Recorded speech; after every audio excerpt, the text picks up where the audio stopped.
Visakha fibre net corporation మాజీ chairman YCP నేత పూనూరు గౌతమ్ రెడ్డి పాపం పండిందని, కర్మ ఎవరిని వదిలిపెట్టదని ఈ మధ్య ఉప ముఖ్యమంత్రి పవన్ కళ్యాణ్ చెప్పారని జనసేన నాయకులు బొలిశెట్టి సత్యనారాయణ అన్నారు.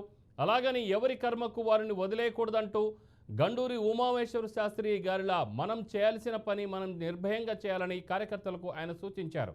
నియంత వైఎస్ జగన్ అధర్మ పాలనలో ఉన్న సామంతరాజులా ఉండే ఏపీ ఫైబర్ నెట్ మాజీ చైర్మన్ పూనూరు గౌతమ్ రెడ్డి ఒక క్రిమినల్ అని ధ్వజమెత్తారు.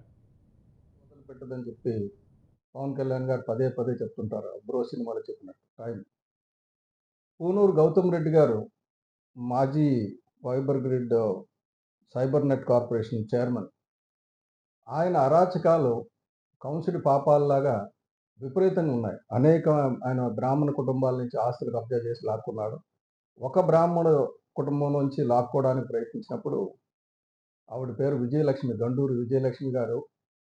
ఆమె భర్త కొనుక్కున్న జిరాయితీ భూమిని బలవంతంగా కబ్జా చేసి దౌర్జన్యం చేస్తుంటే, ఆమె కుమారుడు గండూరు ఉమామహేశ్వర శాస్త్రి అమెరికాలో ఉద్యోగం చేస్తున్నవాడు. ఉన్నతమైన ఉద్యోగాన్ని వదిలి ఇండియాకు వచ్చి ఇప్పుడు దాదాపు 7 ఏళ్ళు, ఒక 4 ఏళ్ళు కోర్టు కచేరీ చేసిన తర్వాత ఆయనకి ఊరట లభించింది. కోర్టు ఆ స్థలాన్ని ఖాళీ చేసి ఆయనకు అప్పచెప్పమని చెప్తే,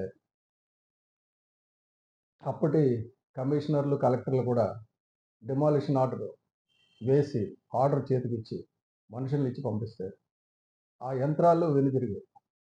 ఎందుకంటే అంతటి అరాచకం. ఒక నియంత జగన్మోహన్ రెడ్డి రాచరికపు పాలనలో ఉన్న సామంతరాజులాగా గౌతమ్ రెడ్డి బిహేవ్ చేసేవాడు. గౌతమ్ రెడ్డికి వ్యతిరేకంగా ఎవరైనా వెళ్తే వాళ్ళు చావడమే. ఈ విషయంలో గండూరు సుబ్రహ్మణ్య శాస్త్రి గారి, ఉమామహేశ్వర శాస్త్రి గారి తల్లిని